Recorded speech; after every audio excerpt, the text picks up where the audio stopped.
do this.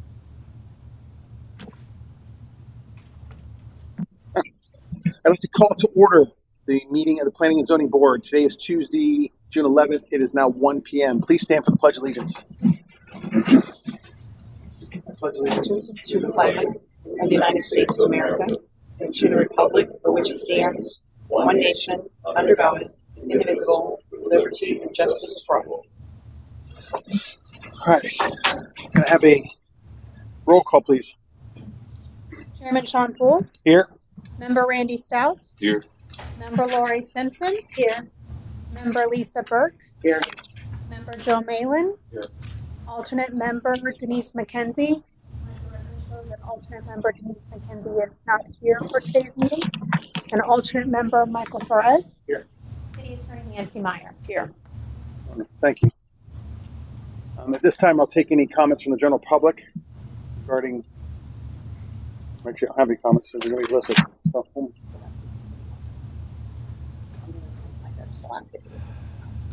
nobody decided to sign. Even though they didn't sign up, give me a chance. Anyone? Okay. Moving on. How about any comments from the board members regarding?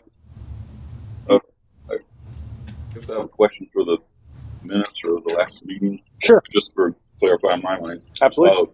I wasn't here at the last meeting before that. In April, we had tabled a discussion about seawalls and riprap. And I don't see anything mention of that in the minutes from last meeting. So is that still tabled or what? They discussed that at the last meeting. Pardon? The seawall was discussed at the last meeting. The building official was here to answer questions. That will be coming back to you in I'll not say final form, but in a modified form for you to see again and discuss it some more, probably next month. I was waiting for today's. All I saw in the minutes was talking about percentages of reconstruction, but I didn't see any of the other. I did not read the minutes, but I assure you we talked about seawalls. But it's going. There's two. There's one from April and then May. Okay. Let me look. One April's when it first came up. Yeah. Sure. And then in May, it kind of seemed like it split by or something. I wasn't here for the board that board understand meeting, so I can't attest to that. But still, it's officially still tabled until we have further clarification of the building, correct? And that's going to be coming back to us. It's not tabled. It's in the process. So it was discussed, and I can see if you look on page 7 and 8 of the minutes.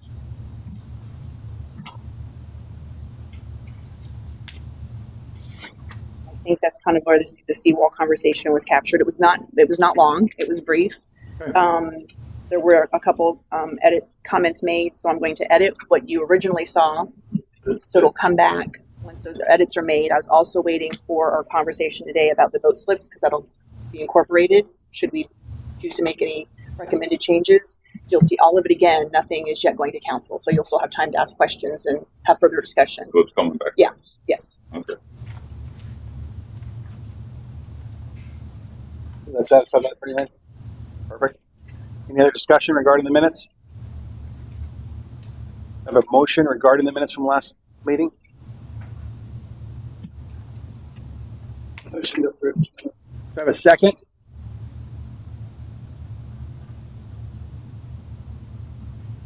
Second. You vote? These Yeah, alternatives. you You can can. alternate. You wasn't here, so Joe, can you can second? I can. You can. No. Wait. You're alternate. No, you're he's a permanent member. now. You're Yes, he's you're the real permanent. deal now, right? Yes, you can second. All right. I have a second. All in favor? Aye. Thank That's you. There's two sets. That was just for the 514 minutes. We need Okay. a motion and a second for the 423 minutes. Perfect. Regarding the April minutes, any discussion regarding that board meeting? I move to approve. Okay. Do I have a second? Second. All in favor? Aye. Fantastic. All right, great. Now, moving on to the agenda for today. Discussion of storage of boats, watercrafts, trailers, and major recreational equipment on any vacant lot zoned for residential use. Should we take a staff first? I think Veronica? they are here for the next conversation. Now, you have the conversation? Yeah. Okay. Unless Veronica wants to talk about this. No. Or okay. Yes, sir. Please. I'd like to speak for a second. I don't know if I'm I was told there's a meeting. I'm a resident at 544. Okay. Hold on, wait till You have to wait till you get to the podium.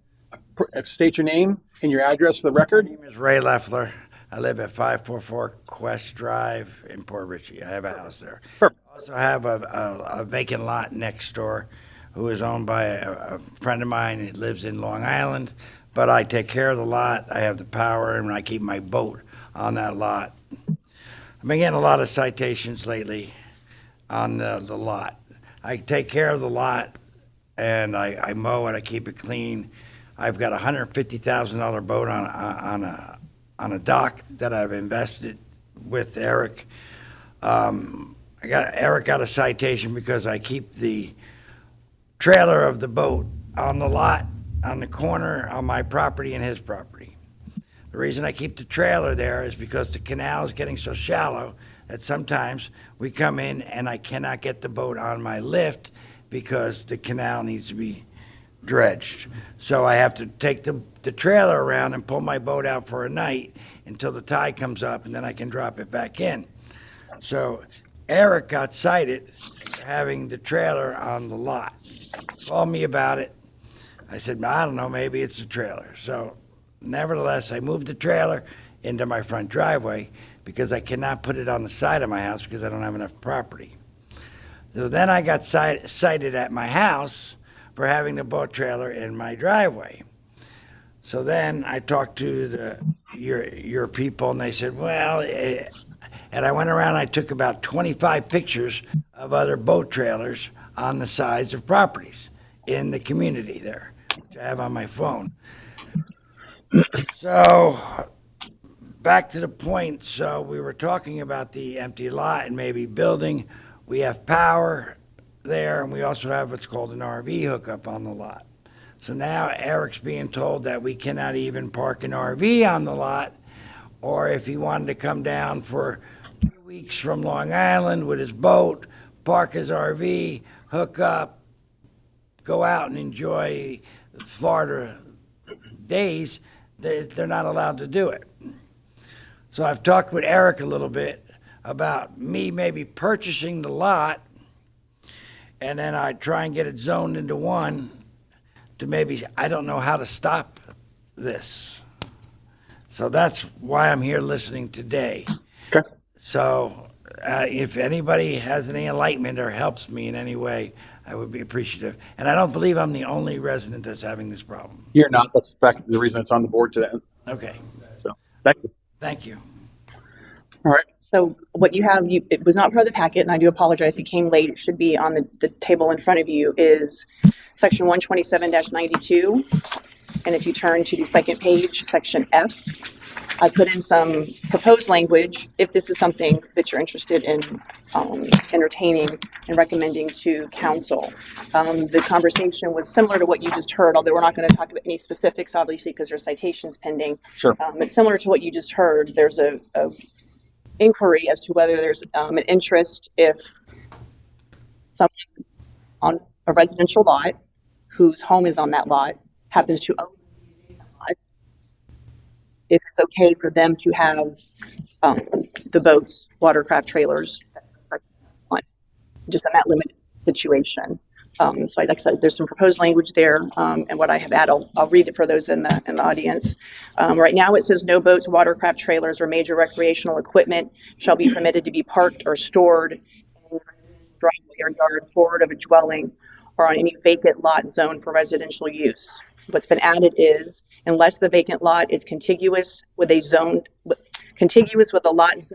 residential use upon which a permitted structure exists and is owned by the same property owner according to the Pasco County property appraiser. That would capture that idea, if that's an idea.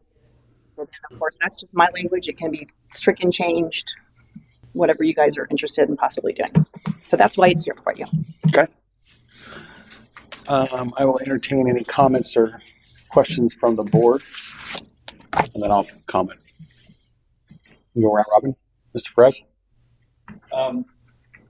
Yeah, I don't see any problem with that, as long as, I don't know if we need additional verbiage in there or if we need to point to the habitation.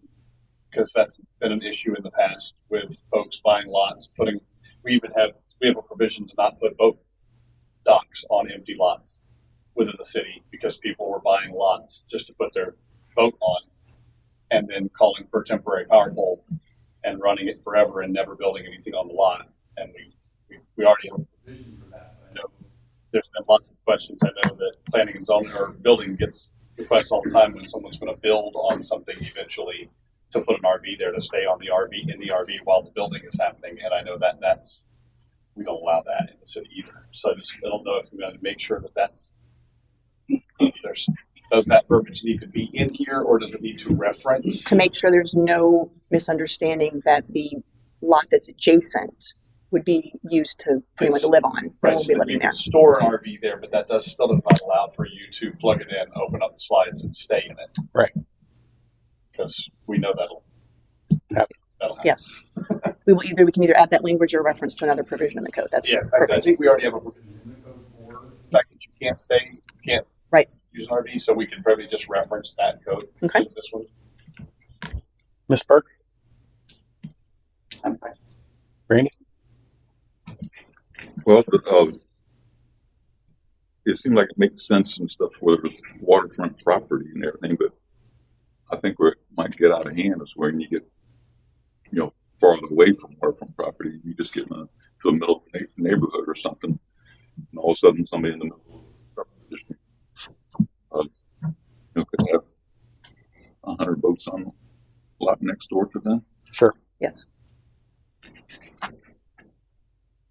But I know one way to get around it, I think he had alluded to, is that you can, I don't know what the word for it is, but like annex the lot, if you own the lot next door, you can make it part of your property. It's a very simple process. Sure.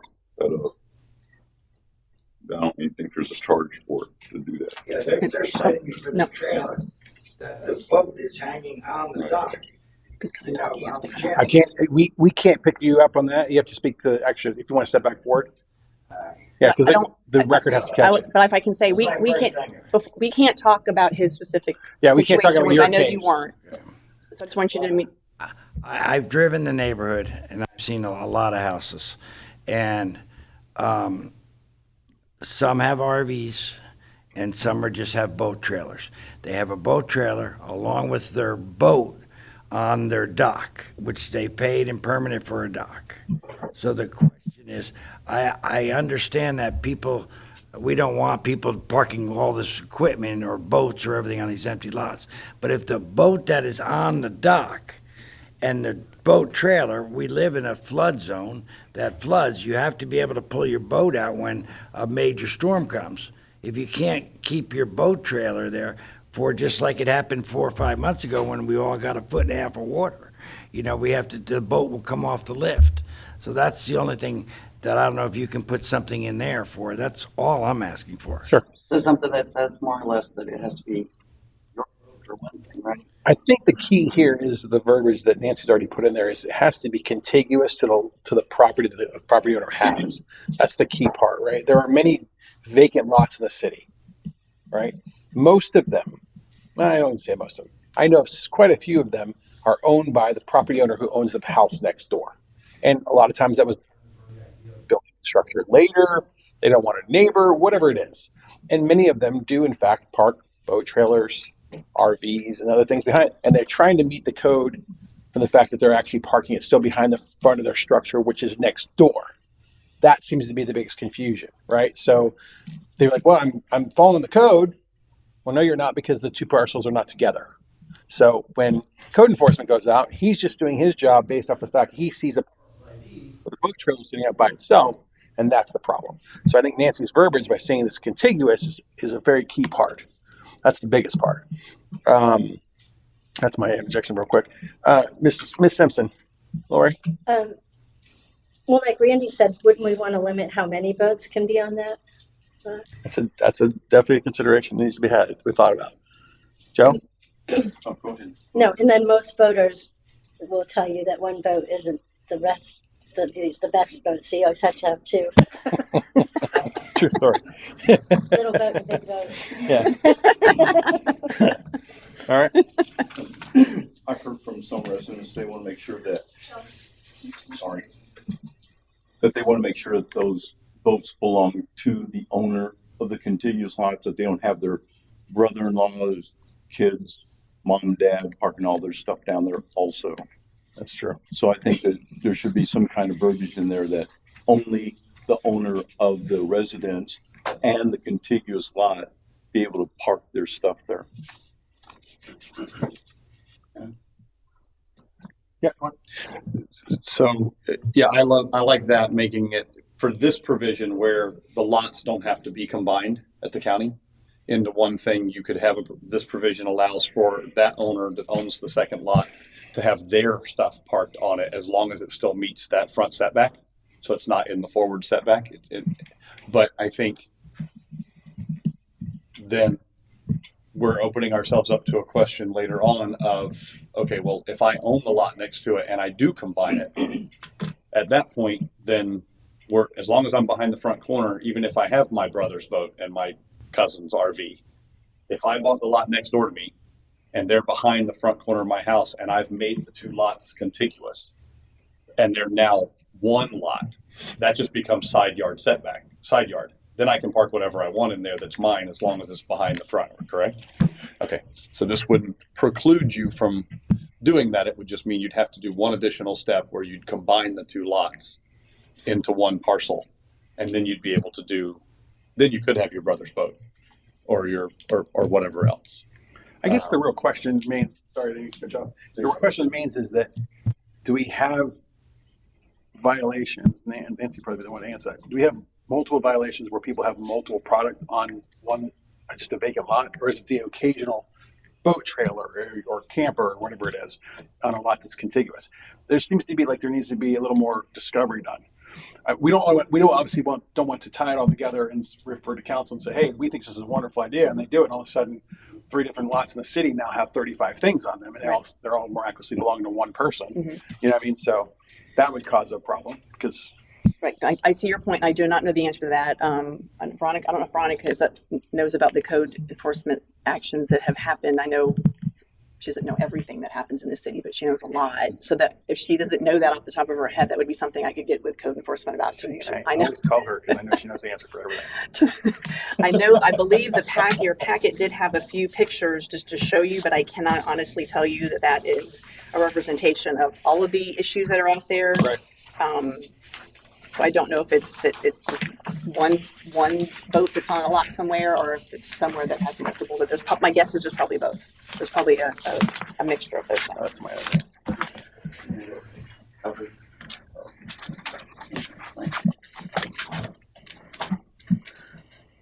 I know when I looked at it,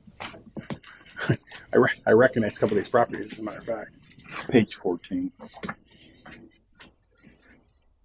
Yeah, I know which RV this is parked there. And it actually belongs, and which is funny because this one in particular with the RV on it, page 16, that's across the street from the property owner.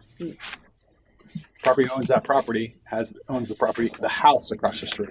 And he's never built on that lot. She knows what I'm talking about. So that's interesting with that one.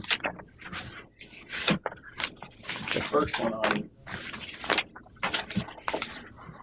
which property is that?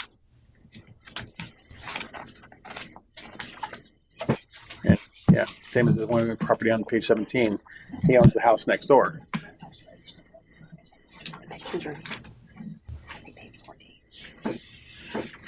Right? That looks really familiar. Yeah, I bet it does. Well, 17 is a lot that you used to own. So, Yeah. I don't remember Travis having all that stuff there, but okay. Time to have a conversation. Are these pictures all violations or something? Yeah, I would imagine they're not compliant, and the city manager shaking his head yes. A resounding yes. Okay. I think the verbiage you have, Nancy, is definitely the right track. Yep. But I believe there's some clarification needs to happen as well. I've made notes to clarify that no one's going to live on the property, in that portion of their property. Specify that you want the property to be that of the person that owns the property that it's on. And you want further information so you can discuss the limitation, possibly. I mean, the only time that we allowed in the city of Port Richey allowed people to stay in a camper or RV is during a disaster management issue, right? And Yes. that was and there's a limited time assigned to that. Correct. Yeah. Okay. Poor FEMA. Yeah, the county has I think it's a 2-week with request. You can tell the county you have someone coming in who can stay on property in a hooked up RV on property in the driveway for up to 2 weeks. And then you can close that. I don't know if it's in our code as well. Do we have any provision believe for that so. in our code? No. Yeah. So like you got somebody coming into town, they can stay for X amount of time, a very brief period of time. I know the county has that provision, but I don't think we have anything for that. Okay. Well, with that information, I will bring you back next the address the seawalls plus this, and we will get it finalized. We can go to council. In regards to your question earlier, sir, the board is going to have, and the attorney is going to go ahead and revise what she believes to be a way to modify the code to be inclusive of properties attached to it. It would kind of, depending how city council decides what they want to move, kind of help your situation, but not so much. And I'm going to clarify why. The biggest reason you have is the parcel you're here, and the parcel next to you belongs to a friend. So you wouldn't qualify under that new unless you purchase that property. So I've talked to him, and at this point, he's been cited so many times for other things. He just wants to sell it to me, and he's done with it. I had an appraisal, and I'm gonna be handling that in the next 60 days, and I'll work with the city and everything on taking care of that. And so I don't wanna do anything that's not a code. You know, I'm just trying to keep a boat, and I live here for 20-some years. I mean, I don't live in that residence, but I live in Newport Richey. But, you know, just don't want any trouble with anybody. well, you can send the city council a thank you note when they get it all figured out for you. Mr. Mueller. Dave Mueller, 5439 Blue Point Drive. Based on what I'm hearing, and certainly you're looking at proposing language to address some of this stuff, how would a scenario run if I chose to lease the vacant property next to me? Now I've got rights into that property. Would you address this the same way, or would a lease basically cure the problem? That's a good question. Something to think about.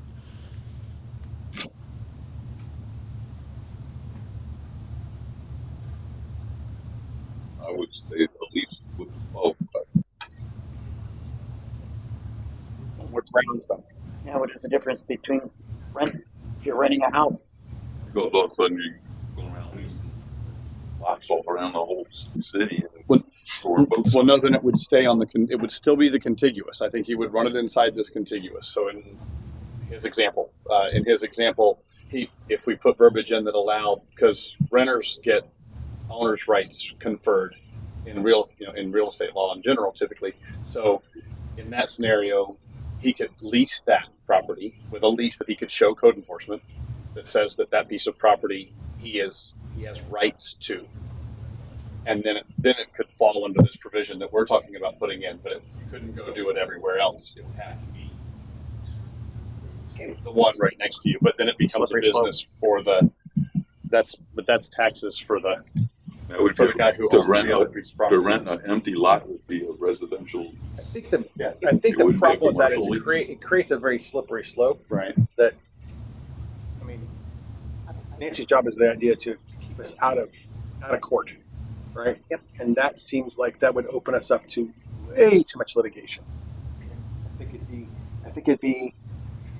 I don't know that I want city council spending all their time worrying about lawsuits as much as I am more concerned about our job is to kind of protect city council by going through and doing discovery and making good recommendations to them. And I think that opens us up to way too much litigation. I mean, it's obviously a conversation for council to make a decision on, right?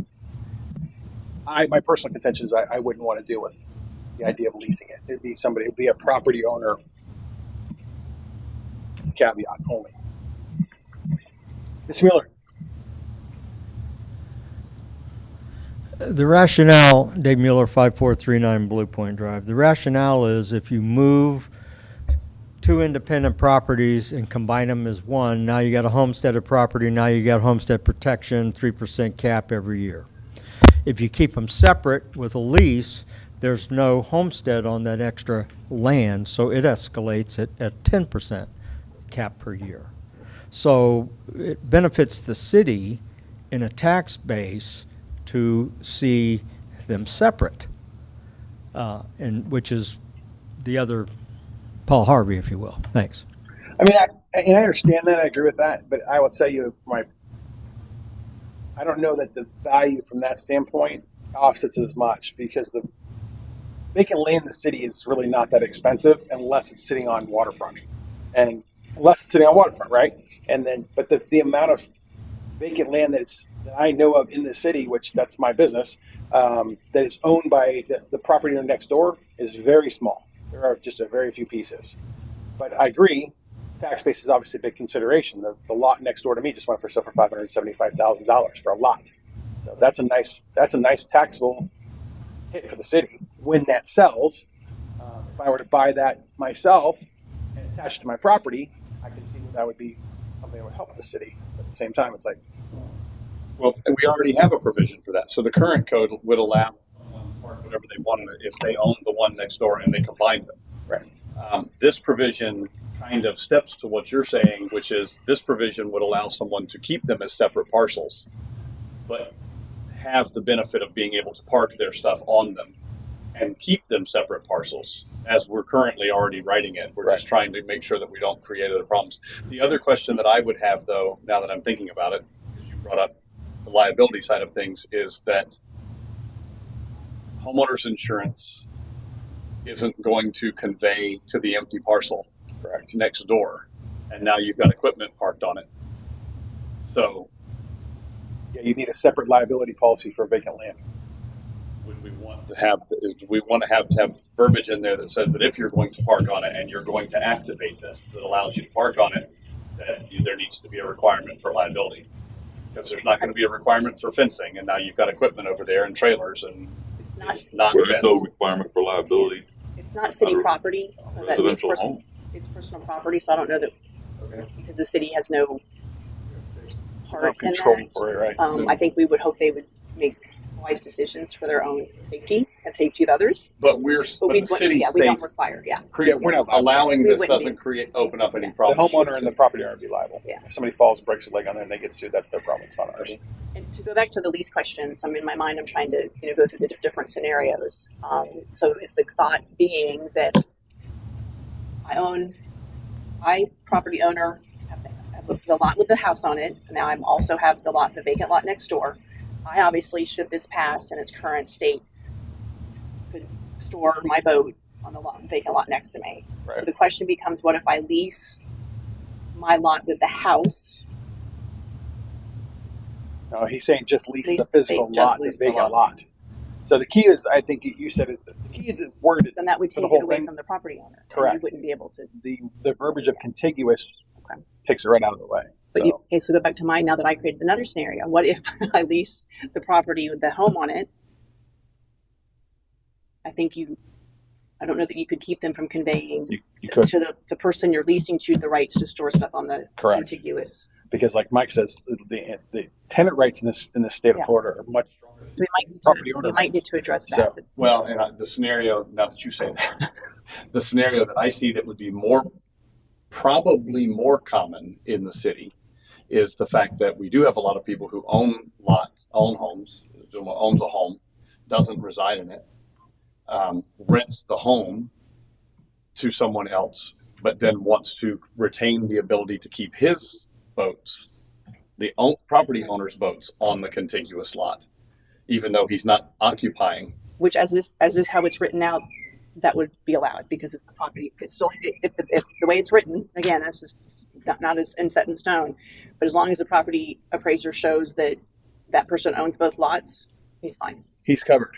He can Even lease though his he's house all he leasing the wants because he owns property and So the house. leasing and the owner can both park there. Now you get two people that are going to be Well, in no, it but because if tenant you- rights if- are going to give it to the renter. If Yeah, you'd have to clarify in the code that if the owner leases the physical home, only he would have the right to be able to park. If Or they can, vice versa. Don't allow one or the other. owns and resides or resides in. Either or. It needs to be One I or would the think other. one or the other. If we don't want to allow it to be separate, where the tenant's going to get to park there and the owner's going to get to park there, or like, do we make it? It needs to be the people that reside in the home. Whoever's residing in the home has rights to the lot, the contiguous lot next door, for parking, or only the owner. Now then there's a lawsuit. Then there's a tenant's rights argument because the tenants have the right to I don't know if we've ever gotten into it, but I know other communities that have gotten into the riparian rights argument. Or you know what? They Or rent just a house, they keep their boat on the riparian, and there's tenants' rights arguments over the riparian rights. Well, along that line then, what if you have a house that somebody lives in, whether it's the owner or a leasee, but the two people in the house, only one person owns the house, but the other person has a boat. So how does that come into play? They live there, but they're not a property owner. I think residence probably is the better route for us. If you currently occupy the dwelling, then you can have contiguous rights to the contiguous lot. But I think the key part is to make sure that the property owners for both parcels have to be the same. That is the key part, right? You can't have a property owner in his situation. I'll use his situation where he owns the house and his friend owns the lot next to it. And, they have to be the same owner to be able to consider it contiguous. I mean, that's the key part. And we can't have just individual lots. Contiguous is the key word here for the entire thing. Yes. So whether or not we call it residents, we call it property owners, whatever it be, those two parcels have got attached. It's owned by the same person. Ownership by the same person is required. They have to be contiguous. That's required. But the person that gets rights to the lot is the person residing in the dwelling. That'll fix that problem. I kind of think we're getting hung up on the who owns the property and leases and all this kind of stuff. But have we decided what you're allowed to put on the lot in the first place? What are we talking about? Well, that's already in the code. We're just going to whatever the code is now as far as what you can park there. Right now, it's boats, watercraft, trailers are major recreational equipment. And there's no number of vehicles or who owns the there never has vehicle been. or anything. There was not before. So the only thing we're deciding is can a contiguous lot be included in that description? And when it comes back to you, I will bring information from code enforcement about numbers, so you can decide if you want to put in limits a on contiguous lot, is there still the provisions about being in the backyard and all that kind of stuff? Is it in 10 feet from the side yard? And all the it's all included. So if the lot is in the You have front, to purchase podium. if you want to. if there's a lot That's in okay. front, I'm good with it. if there's a vacant lot in front of the house, Mhm. then we're not including that one, right?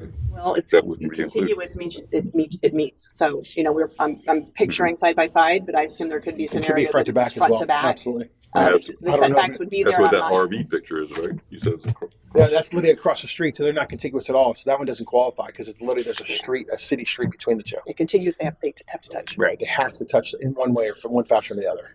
Like that one, that's just not compliant. Period, and it hasn't been in 20 years that I've lived here, or 25 years I lived here. So, yes, sir. My name's Ray Leffler, 5440 Quest Drive. I have a question. If you own the second lot, can you put up a fence? Because I'm buying the lot. I've talked to him about it. I was thinking about putting a pool and leaving the boat there, and I can put the trailer in the same residency. Are you allowed to put a privacy fence, 6 foot up, back 20, 30 feet to, Different issue, and that's better. That's not for the board to have that conversation. Okay. That would be the building department question. okay. And I can't answer that question. Veronica probably can answer that question. I know if you have a property that they're connected together, Yeah, if you come over over to the building department. Yeah, I'm because I haven't purchased it yet, and I've talked to him about it, and I have questions, and I want to make sure what I do is Yeah, building department will give you all the guidance you need as far as that's concerned. okay. It's been multiple conversations with other people who have Okay. properties with a lot next door. Can I put a pool on it? I have one for sale now currently. And people ask the question, I go, call the building department. That's what I tell them. I'll see you. All right. Any more public comments? The two gentlemen sitting in the corner in the back. All right, All right. I have directions, so you'll see it again next month. Wonderful. All right. Any more discussion regarding this issue? If not, we are going to readdress it next month. Moving along. Okay. Second item on the agenda, which everybody's very interested in, discussion on boat slips and boat shelters. Yes, and that's why we have the pleasure of Veronica being here, I believe, to help us out because Mike is out of town. This was something that you guys asked to discuss, and luckily our newest member of the board gave me some direction on where to find information because I had struck out completely. So what you have before you today are a code from Marco Island and Cape Coral. Just to give you an idea of the language they have. Veronica provided some pictures so you could kind of see what we're talking about. And I'm not plugging any specific entity, but I will tell you that coastline boat coverings, if you go online, you can see a bunch of examples of what these look like. And I'm not savvy enough to have printed them to bring them to you. So luckily Veronica did find some. So this gives you an idea, at least a place to start this conversation. Okay.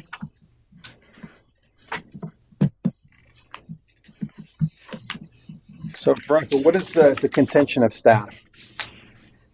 Well, we have gotten a lot of questions regarding the boat shelters, and that is something that has been discussed several times in the past. We've provided a couple of pictures there. Currently, our code does not allow the boat shelters. They're completely prohibited. But there are some pictures that you have in front of you of some boat coverings or boat shelters that we had seen while out on the water, and is for your discussion to see if that's something that the planning and zoning board would want to even, think about. Everyone in the city, it is a boat community. Everyone is wanting to protect their boats. I know there's discussions, there have been discussions about, that they cover the waterway. I can't see.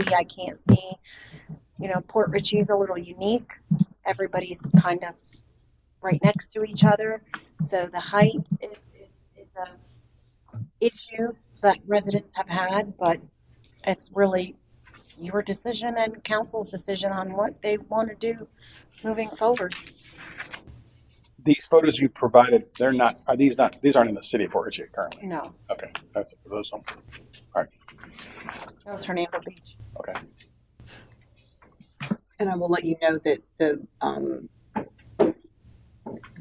photos I saw from coastline boat coverings. That's the idea behind what they build. They call it a canopy. So it's not really a boat house, like a full, Sure. hard-sided. So it leaves room for vision through to a degree. And if you read some of the language in these codes that I provided, it talks about that only can come down the side so far. So there's still a vision of, you can see through that. And it talks about how high up it can be, that kind of thing. These particular ones, These pictures particularly, a friend of mine has one. And so come time for hurricane, they easily come off. Correct. So you can take it in and out with two people. They come in and off, on and off rather quickly. Some of them are hurricane rated. The straps come down and there's different components to it. But that's one of the ones that seems to be popular versus the boat shelters. I think I haven't heard anybody say they're dead set against it, have come to these meetings. I think there's lots of details about the construction, how it'd be, that would be allowable and all that kind of stuff, and the size and everything like that. But it kind of seemed like the main thing it would be hard to set up would be where it's not blocking a neighbor's view, and that's going to be anybody that doesn't want it. That's going to be their main contention. I don't see how they're going to complain what the fabric's made out of or anything like that. It's going to be is it going to block their view or not? So I think that's what we need to figure out. So, interesting statement, block their view. I've been selling waterfront property for almost 25 years. And I always explain to people, when you're buying waterfront property, you're buying the space of property that you have and the dock frontage or seawall frontage you have. Mhm. It doesn't mean that you don't have a wonderful 180-degree view because your neighbors haven't built anything. But that doesn't belong to you. Your view is here. And as such, your responsibility is here. So to stop a neighbor from building something because it's blocking your view to the west is irresponsible on our part or city council's part to do that. But yet, when we first moved here 12 years ago now, the first city council meeting I was in, the city council heard a complaint and had to have a full-on discussion because a homeowner who had been able to look through the screen porch of the neighbor for the 20 years she lived there was wanting to sue the new owners of the house because they put privacy screen up, and she lost her view. And the city council spent 45 minutes deliberating on it, on whether or not, and I'm like, I was floored. Like, what do you mean? That no. We will try to not let that happen again. Yeah. 45 minutes. So, but Our job is to make yes. sure the city council doesn't have to fight that. correct. And that's what I'm. Yeah, That's what I'm saying. Okay. No one wants to take someone's view away, but legally he is correct. Yeah, I just see it as a point It of will contention. absolutely, Absolutely. So I think we got to and address probably it even ahead if of someone time. just builds a dock that wasn't there before, gets a bigger boat, it changes the view and people get upset about it. That's the normal conversation. I think the key is to make sure that whatever verbiage you put in there, it just states that it doesn't impede the neighbor's view on their property. If they're standing on their property, looking straight out their property, and your canopy's out 85 feet in the waterway, and they can't see because you turn in front of their house, I get it. But that's not really on us. They're going to take care of that. Of course. We already have that for Absolutely. that, right? Yes. We already have minimum distances from property lines. Property lines extend out into the water. Right. You can't build anything out. The boat can't hang out. Nothing can exceed that 10 feet toward the property line. We have maximum distances across waterways already in the code, right? And I love the verbiage in a lot of these places that no more than 30 inches of overhang. That way you don't have someone take advantage of the fact that, well, you said I could put a canopy up, and now all of a sudden they've got Clear across their they've property. got 2,700 square feet of canopy in the backyard, covering all this dockage and their floating docks and. To the point of council having to argue about view, the simple side of that is that if I get rid of the lift that I have now, and I decide that I'm going to put a 47-foot yacht in my backyard, your view is gone. Right. Your view through my property is gone. And I'm within my rights within that, with what I can float in the backyard within my 10 feet from property line to property line. So, I think to me, this is a no-brainer. The code side of it is going to fall back to the Florida Building Code on hurricane compliance. If it's going to be listed as a permanent structure, it's going to have to be hurricane compliant with strapping and everything, and there's already provisions in code for that. Right. If it's not going to be a permanent structure under those rules, and it's going to be a canopy, then it's going to have breakaway requirements, just like we do tiki huts and things like that. We already have a code that covers a lot of that, and these guys cover a lot of that. I've looked at a bunch of these different things in different communities, and I think one provision as we move forward, and I know we have a lot of discussion to do on this, one provision is, yes, they're easy to take the canopy off, but I think one of the big critical things is making sure that they are passively going to release at a certain point. And a lot of these guys already have that provision in where they go on with the little ball bungees, and those have a tearaway force so that the canopy pulls off at a certain wind load before it tears the structure off of the top of your dock. Right. Because if a canopy flies off and runs into the neighbor's yard, it's not damaging anything. But if it pulls the aluminum structure off the top of your stuff because it didn't break away, Right. now you have an aluminum thing moving through yards. and it's going to cause damage. But I think there's already provisions in a lot of the code, and our attorney has done a great job of pulling together the codes from the other communities that have poured a lot of time into this. I definitely think it's a pro for the area. It's a huge. I also sell real estate, waterfront real estate, and it is sometimes a detraction when someone's moving down that's bringing a $300,000, $400,000 boat down, and there's a code provision that we have in that doesn't let them put a cover over it. Right. They don't want to put their boat in this community where it's got to sit out in the sun. So I think this would be a big plus. I think it gives the city the ability to lead by example for the rest of the county. If we do it right the first time, the county's they're scrambling trying to figure out what they're doing. Half of them are built in Hudson illegally. They're trying to drive around on their boats trying to write tickets or figure out what they're going to do. If we do it correctly the first time, utilizing someone else's code to modify it to work for us, they would be a huge draw. He's right. The people that are spending the money, the lots are selling for $600,000. So those people have the ability to buy nice boats. If you can protect that asset for them, that's a wonderful thing we can offer. Well, and we also have the ability right now to put it in place and require it to be an engineered solution. Correct. So that we don't end up with somebody out there nailing 2x4s across the top of over top of the boat and stretching a blue part. Right. We have the ability right now to write this, put a code in that allows it to have some fairly specific provisions so that we end up with nice looking stuff in our waterfront, not Right, as long as it's regulated. And even these, the boat's already on the lift there. Right. And there is really not that much above it. There's a little bit of aluminum and some money. Yeah. Well, and hopefully we end up building all the codes so that everybody's elevated anyway, and then everybody's just looking over the boat covers.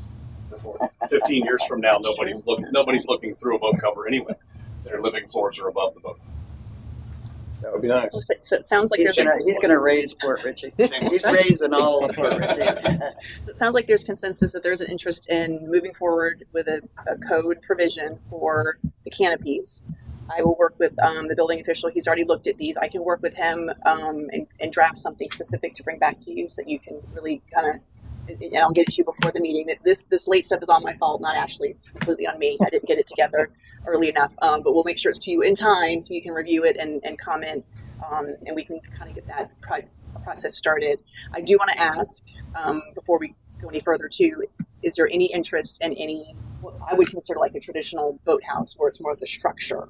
No interest in changing that. It looks like everyone's shaking their heads. I personally don't believe so. We don't have the aesthetic waterfront that they have in the city of Port Richey. I think there's 3 left in the city of Port Richey that are New Port Richey, where you have boathouses, but even those, each one of those, the main structure is up a hill from that. Mm-hmm. I can think of 3. And the channels aren't as wide. Correct. And those kind of, it fits the ambiance of what's different there. It's different when it's way wider than narrow, and that would really.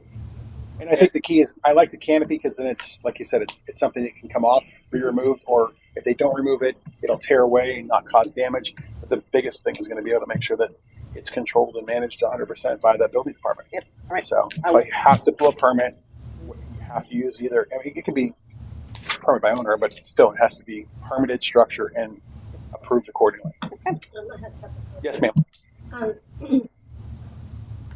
I like what Pete Crowell wrote on here, but I don't see anything about color. If they're gonna specify what color, can you do purple with polka dots or glitter? Or? I don't know if they make them, maybe special order. Do you want to, I don't think you can. I think we open ourselves. It's kind of the same thing with the boathouse. If you allow boathouses work well in communities where there's already an ARB, there's an HOA that can dictate things like color, style, things like that. We don't want to use the Port Richey code to work like an HOA where we're trying to dictate what it's got to look like and what it's going to look like. We can dictate engineering spec, and we can dictate maybe size limitations because of that, but I don't think... We don't control color on paint colors on houses, so that right there is... Yeah, I think it opens up to a big argument of... Mr. Mueller? I had spoken with Jeremy Gramble, who put a lot of these in Hudson and other areas in the Bay Area. He said the key word to have in your code is removable. You want to make sure it's removable. With their company, you can pay them to come out right before a hurricane and they take it down, or the homeowner can do it themselves. Nice. But they have a whole list of, emergency team that can get it down in time before the hurricane. Another comment I had was, we have to have hurricane straps on the frame for a closed pool. So would we want to, recommend hurricane straps for the framing of the? Was he already building them to Florida Building Code anyway? Yeah, I would imagine so, but I don't know what it specifies. Yeah, so if he's already building the code, we don't have to add those caveats. It's something that the building officials will Okay. manage, because that code changes more often than I change my sneakers. So Okay, that's all I had. Like we've talked about some other stuff, putting it on writing it into the code so that it follows Florida Building Code, or it gives them the ability to make adjustments in their department so that it's not written into this part of Muni, so that they can work it into building code. That way, if the Florida Building Code changes and all of a sudden temporary is not allowed, and we're shifting to it's got to be permanently mounted, we don't have to go back and rewrite this one, because Florida Building Code, the building department can make their changes, city council can make changes to building code outside of this ordinance to make that much more effective, I think. agreed. Mr. Mueller. Dave Mueller, 5439 Blue Point Drive. I think the key here is building the defined terms: boat cover, boat canopy, boat house, and ensuring that we have the proper language to address what we want in this city. Right now, I'm aware of canopies in the city and boat houses in this city. So we already have them, whether we like it or not. And maybe it's not been enforced. But the point being, and Lisa mentioned, if you have a boat on a lift up in the air, it's going to be the same obstruction whether you have a canopy on it or not, right? So the reality is building the language so that, one, it's manageable. Do we know what this defined term is? What's a canopy? We can define it, and that sounds like some of this other communities have already done that. And, a boat cover, most people have a boat cover. Sometimes it's a snap-on that goes to the boat. Maybe it's something that totally covers the boat. Well, the boat is going to obscure the same view, right? And the last thing is people want privacy here, right? And I think everybody's aware of that. And I think, Sean, you pointed out that you buy the view directly parallel to your property lines, right? We have this fence ordinance that, you can't have a fence over 4 feet high, right? But you can have a 15-foot shed that's 1 foot wide that's totally opaque all the way to the water line. And I think we need to have a few more of them, and we can have privacy. Thank you.